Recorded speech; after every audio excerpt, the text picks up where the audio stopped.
open conversations that we have as Freedom Founders members, it's not all just about money and investments. A lot of it is about our time, our value, whether it's family or whether it's hobbies or whatever it is, being able to see, okay, and now I'm kind of thinking outside of the box of what I did prior, so I can still work, but in discussion with a bunch of my friends in the community in getting their take backs have kind of altered some of the ways that we schedule in our practice. So we're still able to work the same, but more effectively, more efficiently, which has freed up a lot more time with my family. And then also thinking the times that I am technically not working, I no longer think traditionally, if I'm not working, I'm losing money. Because that's what we're always told. You're still paying your employees, you're still paying your overhead. And I no longer think like that. I don't feel chained to my job anymore as my means of, if I don't work, I'm not going to be able to take care of ... in the future. Good day, everyone. This is Dr. David Phelps of the Freedom Founders Mastermind Community and the Dentist Freedom Blueprint podcast. Well, welcome back.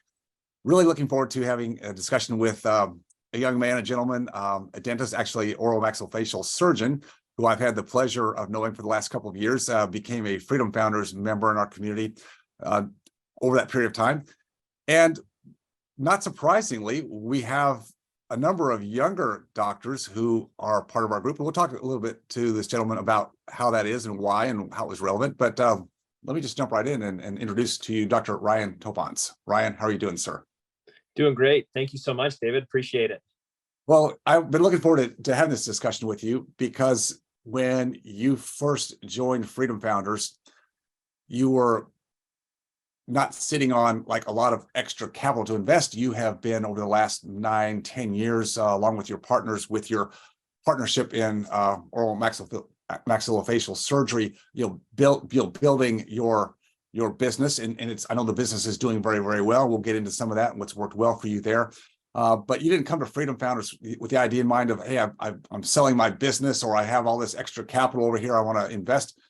You came with kind of a different outlook in terms of what you were looking for and what you thought Freedom Founders might provide for you. Do you want to dig into that? I'm going to go back in your backstory in a little bit, but let's just start out there. Like, what was it that drove you to say, hey, I'm young. I think you're 41 years old, if I got that date right.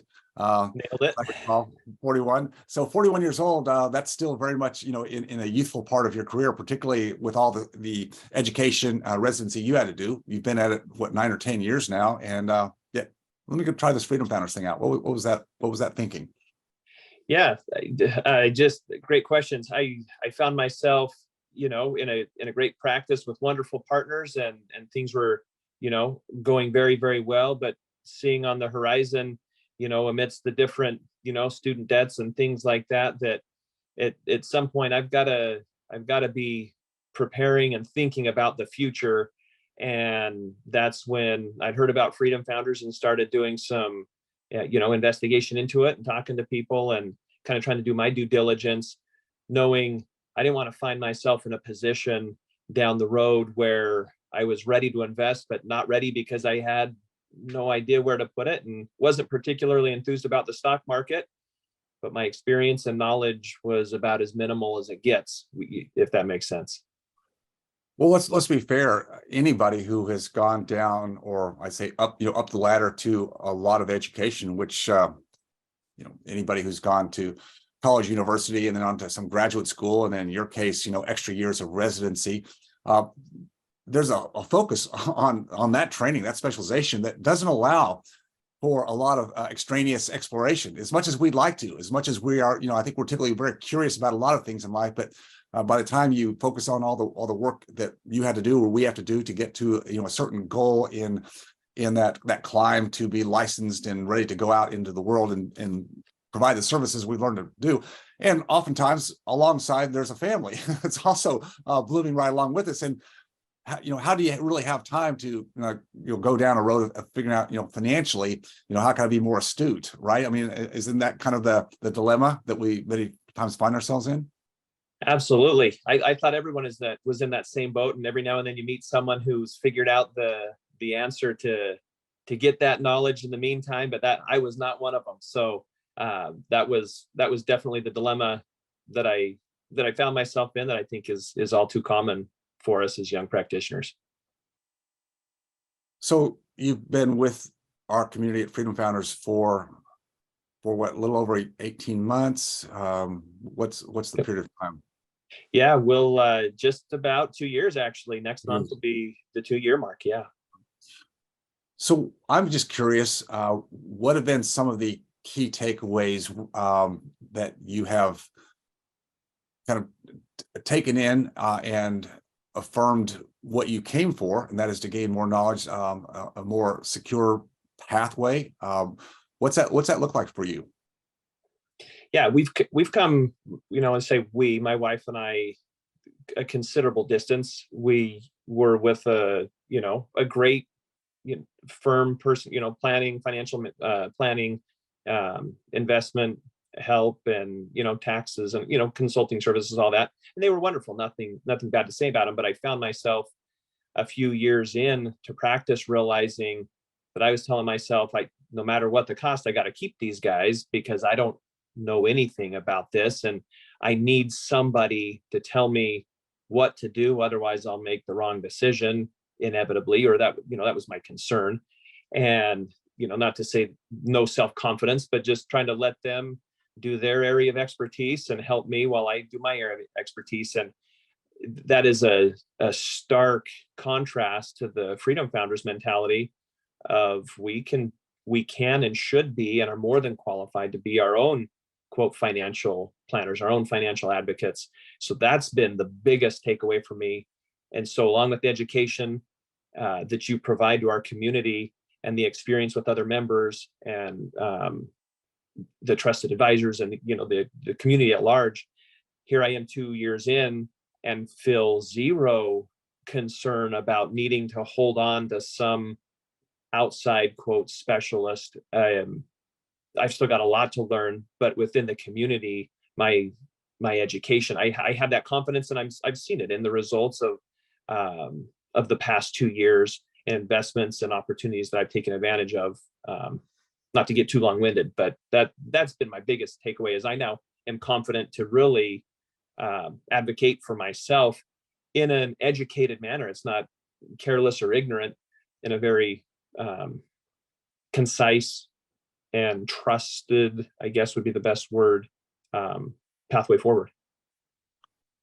I think it's, and you said it well, to advocate for your own family's financial future and security.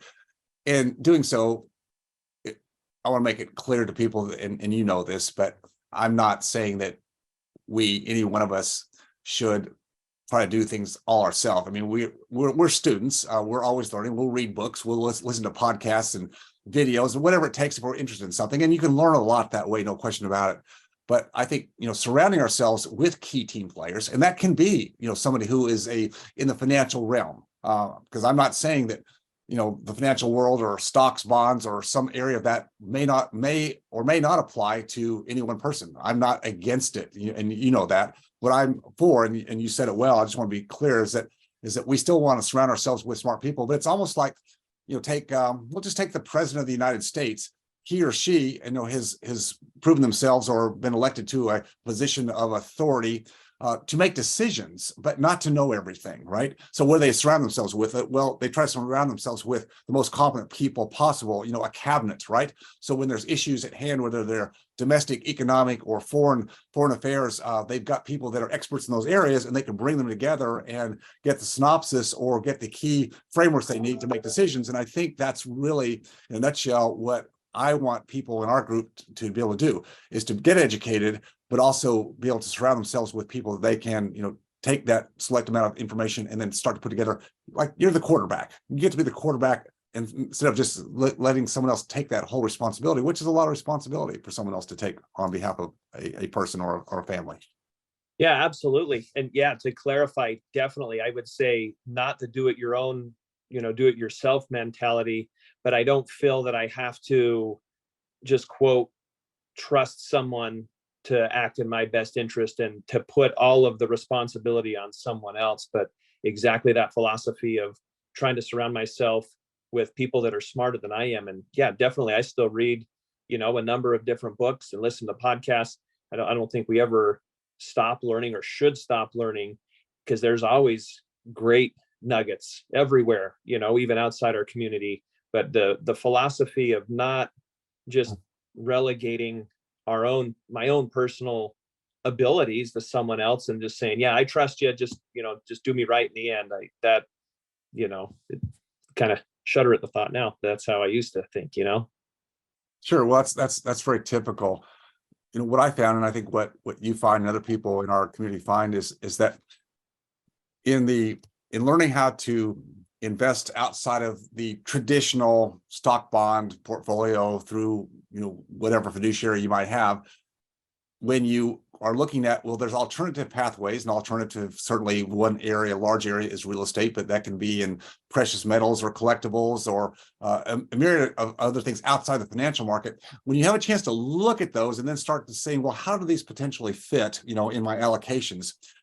Learning about those and then working with other people who have a great understanding of those different investment opportunities, it made me more astute just in general about business. Again, we get very specialized in what we do with our minds in our hands, which is the gift in the work that we do.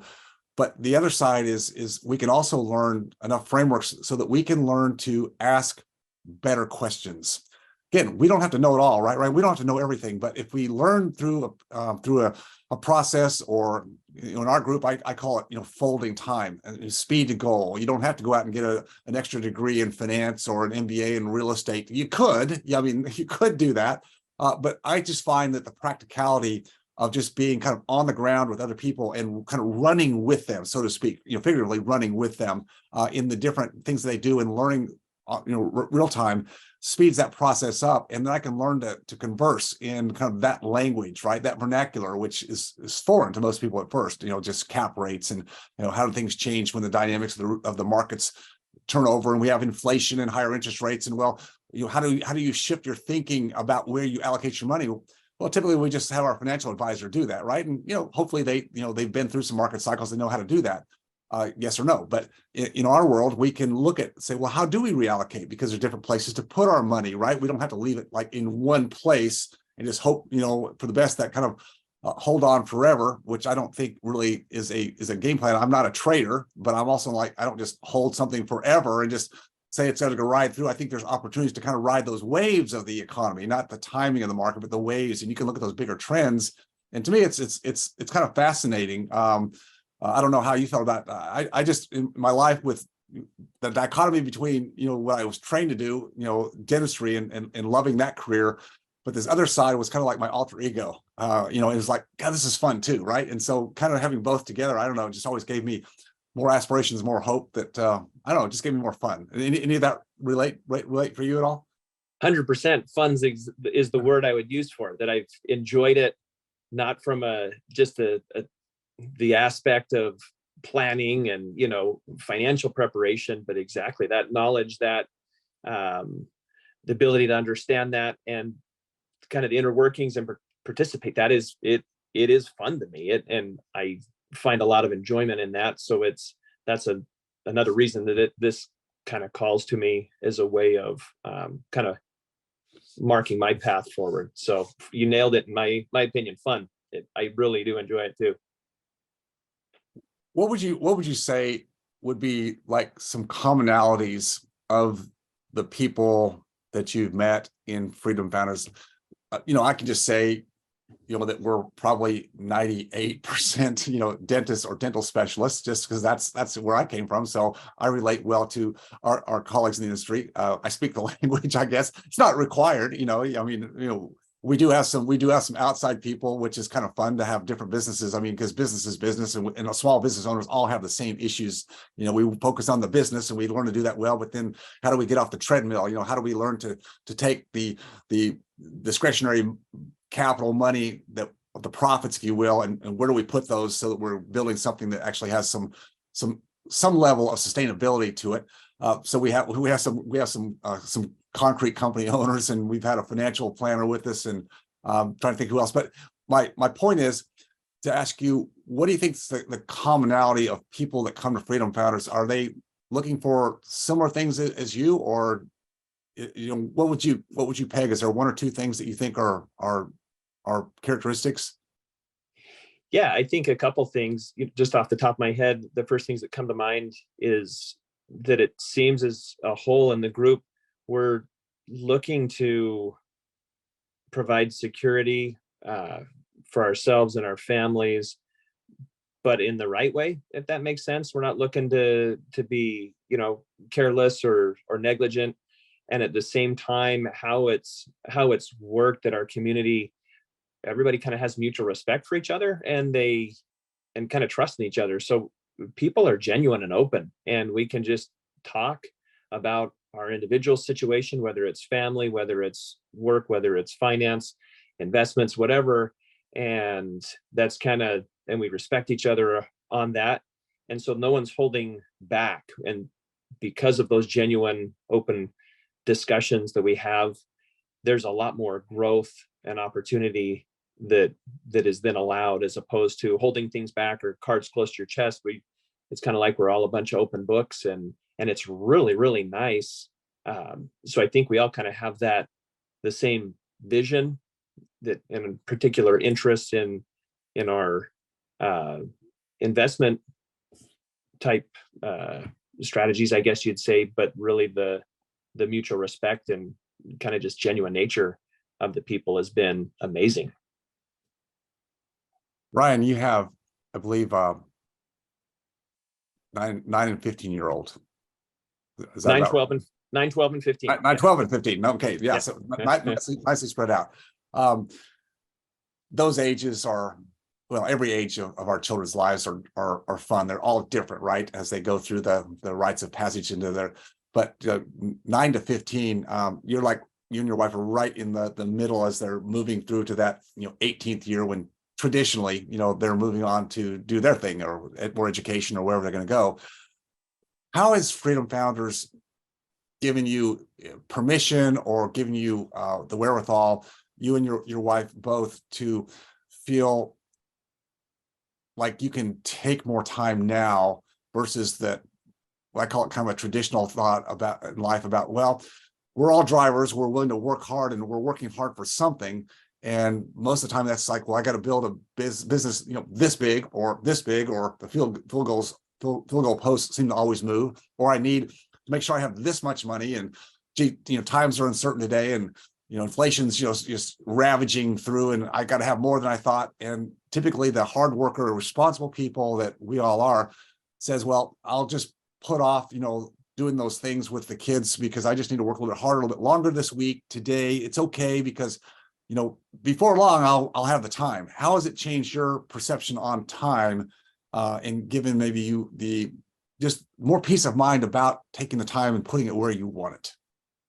Yeah, that's probably been one of the greatest gifts, if I can call it that, that I've received kind of attained over these past couple of years with Freedom Founders, is that my way of thinking about working in return for money and the value of time spent working, but trumped by the value of time with my family. And obviously that's a fine balance, because we'd all, I love to work. I love surgery. So when I said I'd love to not work and always be with my family, that's said with not that I don't enjoy what I do, but obviously I'd love to just be with my family all the time. But being able, it's kind of opened my eyes, because like I was mentioning, our open conversations that we have as Freedom Founders members, it's not all just about money and investments. A lot of it is about our time, our value,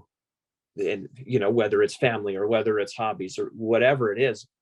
And mine is my family, and being able to see, okay, now I'm kind of thinking outside of the box of what I did prior, and so I can still work, but in discussion with a bunch of my friends in the community, in getting their take backs, have kind of altered some of the ways that we schedule in our practice. So we're still able to work the same, but more effectively, more efficiently, which has freed up a lot more time with my family. And then also thinking the times that I am technically not working, I no longer think traditionally, if I'm not working, I'm losing money, because that's what we're always told. You're still paying your employees, you're still paying your overhead. And I no longer think like that, which is nice. And Granted, still have a lot more to accomplish professionally and, in an alternative investing, but I don't feel chained to my job anymore as my means of, if I don't work, I'm not going to be able to take care of ... in the future, if that makes sense. Yeah. So good. So good. Ryan, I know a little bit about, how you found your way into dentistry, but I always love, the backstories, because we all have a story about, how we went into the field of our career or business. Talk a little bit about that early mission trip that you went on without really having a definitive direction towards dentistry. But tell us a little bit about that, because there was someone there that influenced you, right? Yeah, it was fantastic. From when I was in high school, for whatever reason, my parents both worked at a hospital. My dad was an X-ray tech. My mom is a nurse, and so I had a lot of experience of, visiting them in the hospital, and they'd kind of introduced me to some of the doctors and people that they worked with. And so in high school, for whatever reason, I thought, I'm going to be a heart surgeon. That's just what I'm going to do. So I, prepared everything for college and whatnot.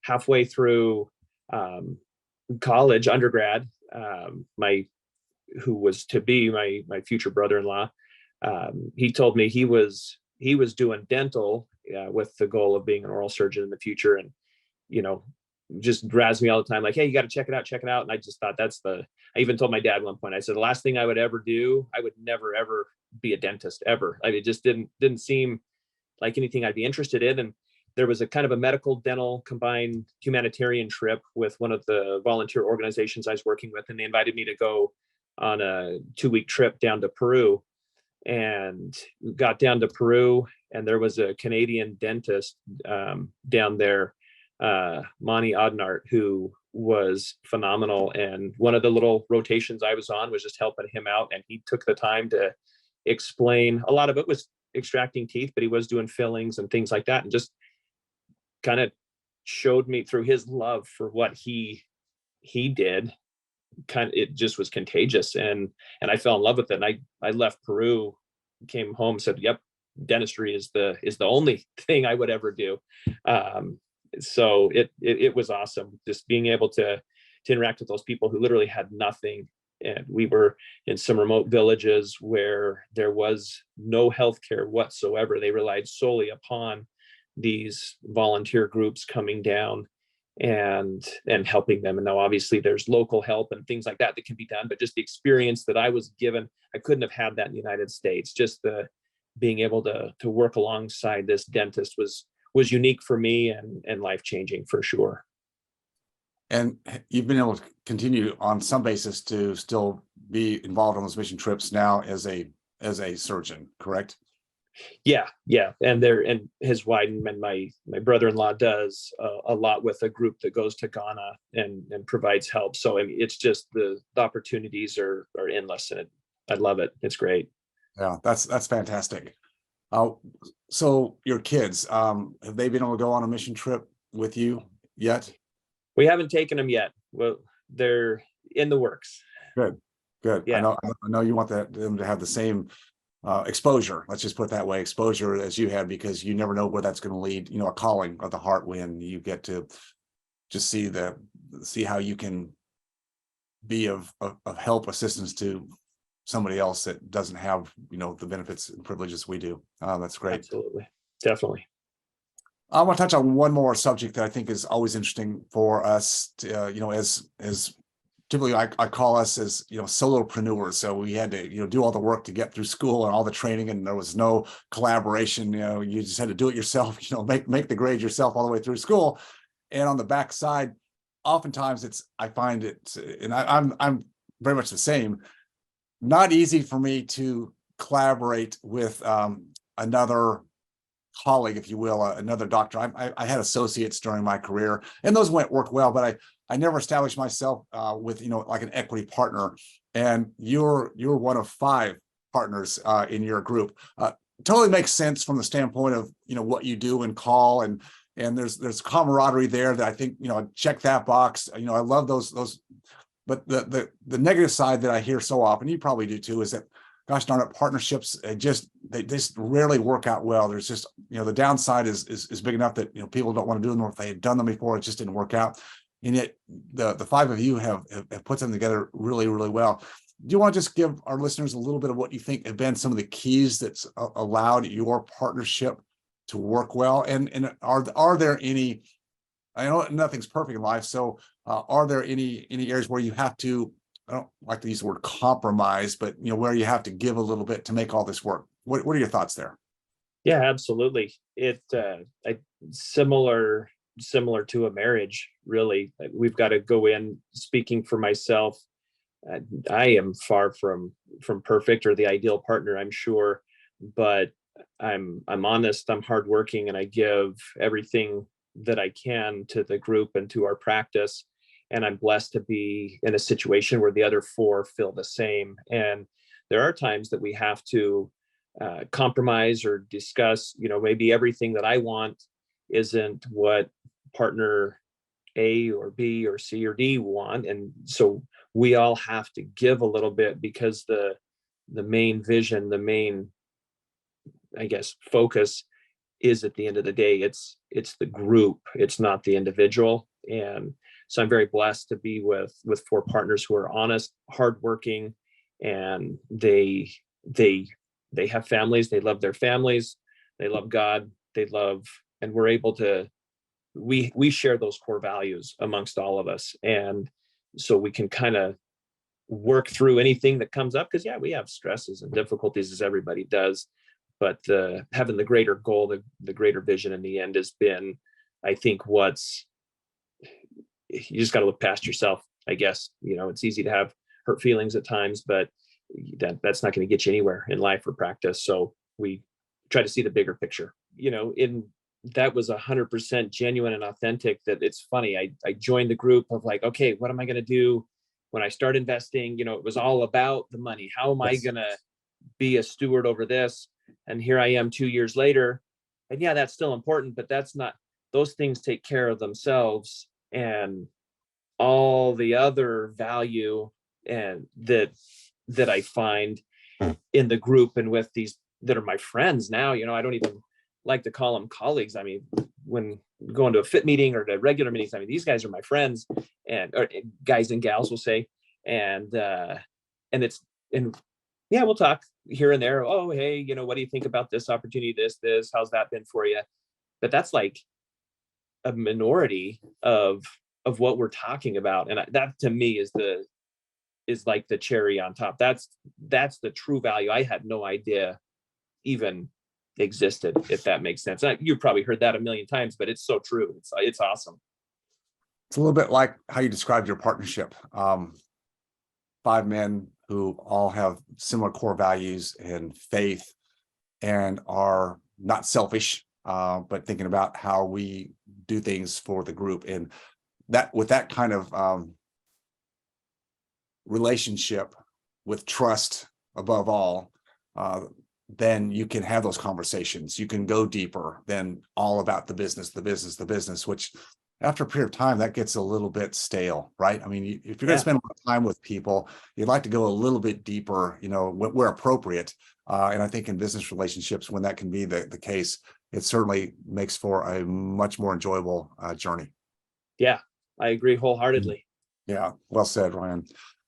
All right, Toponce, thanks so much for your time today. I really enjoyed the conversation, and just the learnings that you have found all through your life, going all the way back to the mission trip to Peru, and where that's led you in your life, to your passion for the service you provide to the patients, your love for God, for family, all that you've done. It's tremendous, and thanks for sharing your story with other people. If you enjoyed watching or learning from this video, please leave a like and subscribe to my channel for more content. If you have a question about any of my content or this specific video, just please leave a comment down below. And as always, stay focused on your freedom. I'll see you next time.